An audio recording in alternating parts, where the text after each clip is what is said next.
प्रधानमंत्री नरेंद्र मोदी, राहुल गांधी और मुझ में एक चीज कॉमन है। तो आज मीडिया के झूठ से लड़ने के लिए एक मीडिया चाहिए। अपने दम पर आपको ही खड़ा करने की जरूरत है। इसकी खबरों का भी एक ही चेहरा है, प्रधानमंत्री नरेंद्र मोदी। सुंदर चेहरा। वही उनके संपादक हैं, वही उनके समाचार हैं, वही उनके विचार हैं, वही उनके प्रचार हैं।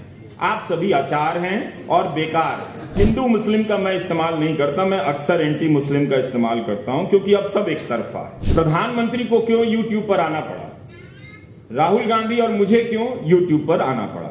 10 साल हो गए इस मीडिया पर लिखते बोलते हुए, और इस दौरान इसको भीतर से बाहर से परखते हुए और अपने ही बोले हुए को बार बार संदेह की निगाह से देखते हुए कि कहीं कितना इसमें अतिरेक है और जो बोला जा रहा है वो वास्तविकता की कितनी करीब है।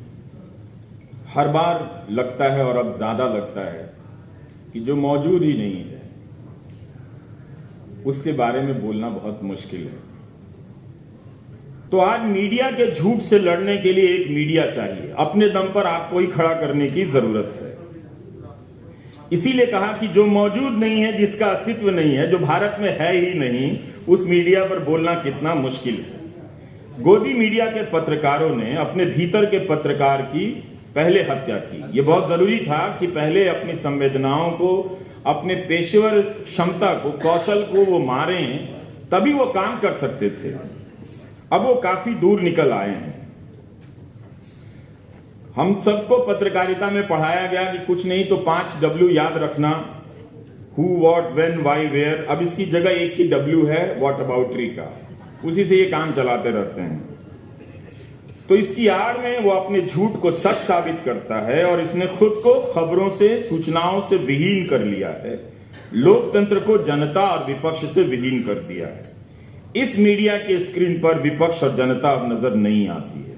इसकी खबरों का भी एक ही चेहरा है, प्रधानमंत्री नरेंद्र मोदी। सुंदर चेहरा है। इस चेहरे के बगैर उसके पास कोई और सूचना नहीं है।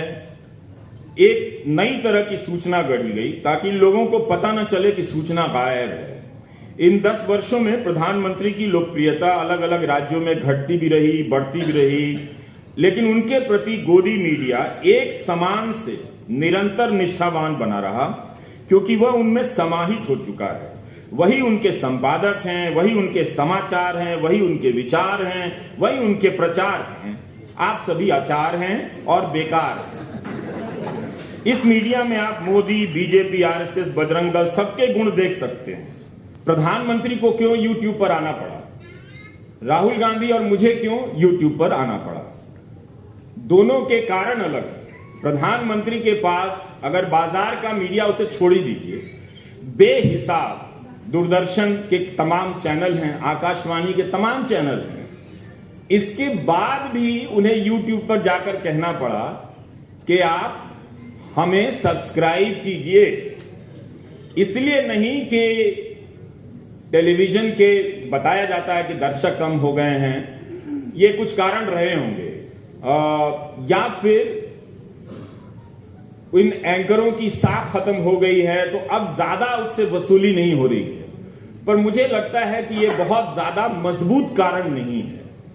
हमें ये कभी भी भ्रम में नहीं रहना चाहिए कि YouTube का जो स्पेस है वो कोई गैर सांप्रदायिक स्पेस है। वहां पर ज्यादा सांप्रदायिकता, मुख्य धारा के गोदी मीडिया से कहीं ज्यादा सांप्रदायिक पत्रकारिता या फिर सामग्रियां, ऐसे कार्यक्रम मजबूती से जमे हुए हैं।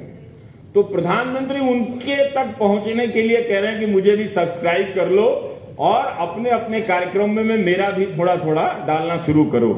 तो ये किए है। लेकिन राहुल गांधी को मीडिया ने जिस तरह से ब्लॉक किया, एक विपक्ष के नेता को, वो जब भी प्रेस कॉन्फ्रेंस करते हैं अदानी के मामले पे, तो वो तो कभी दिखाया नहीं जाता है, कभी उस पर बहस नहीं होती कि राहुल, क्योंकि जब आप बहस करेंगे तो अदानी पर जितने भी खबरें छपी हैं वो सब रिसर्च में ऊपर आ जाएंगे, प्रवक्ता बोलने लग जाएगा, तो करना ही नहीं है। तो इस तरह से आपके सामने ये स्थिति बना दी गई है। सत्यपाल मलिक का इंटरव्यू जब राहुल गांधी कर रहे थे तो मुझे अच्छा नहीं लगा। अच्छा अपने लिए नहीं, कि भारत की पत्रकारिता इस हाल में हो गई कि विपक्ष के नेता को पत्रकार बनना पड़ रहा है, और जो पत्रकार है वो विपक्ष की हत्या कर रहा है। तो इसलिए मुझे अच्छा नहीं लगा।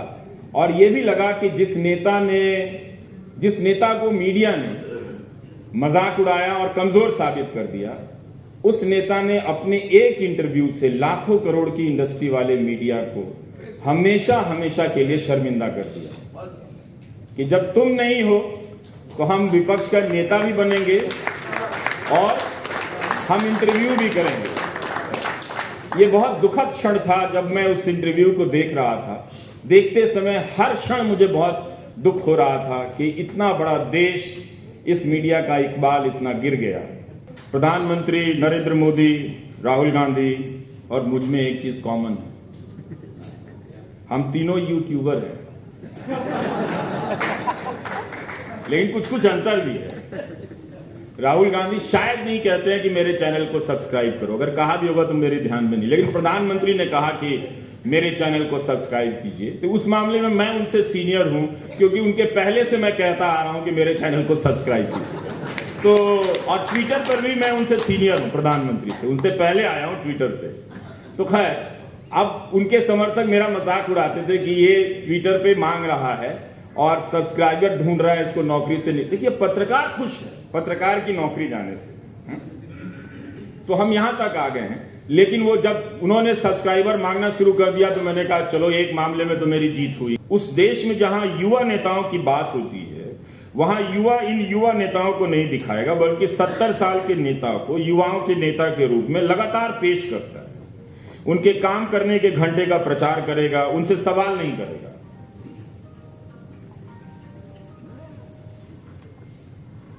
तो विकल्प की कल्पना से मुक्त यह गोदी मीडिया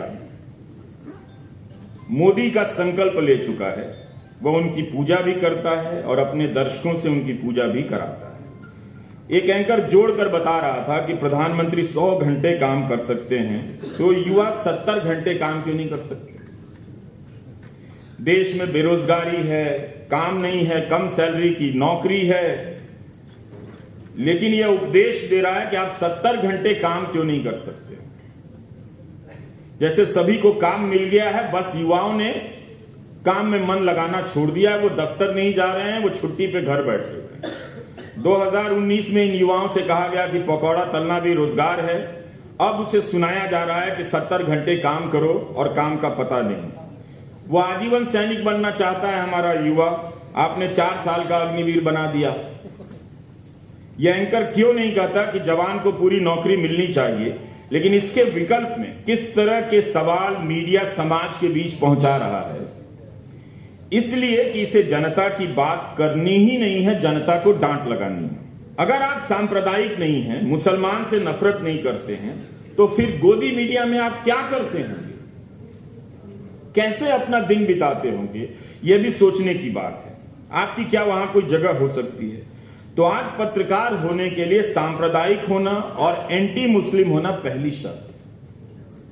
और जब आप सांप्रदायिक हो गए तो आप किसी भी तरह से लोकतांत्रिक और संवैधानिक नहीं हो सकते। वो संभावना आपके भीतर ही खत्म हो गई, वो किसी संस्थान से पैदा नहीं की जा सकती।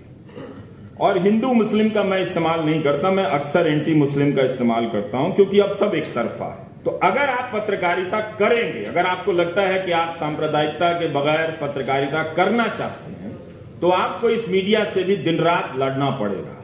और लड़ते हुए ही आप पत्रकारिता कर सकते हैं, फिर भी वो आपको देश का दुश्मन बताएगा। यानी इस मीडिया में पत्रकार के लिए भी अब जगह नहीं। प्रेस क्लब में नोएडा के कितने चैनल समर्थन में गए होंगे? अब किसी कोई तो नहीं गया होगा। तो अब बहस ये सब होती नहीं है। गोदी मीडिया के मूल्यों का भी अब संहार कर रहा है।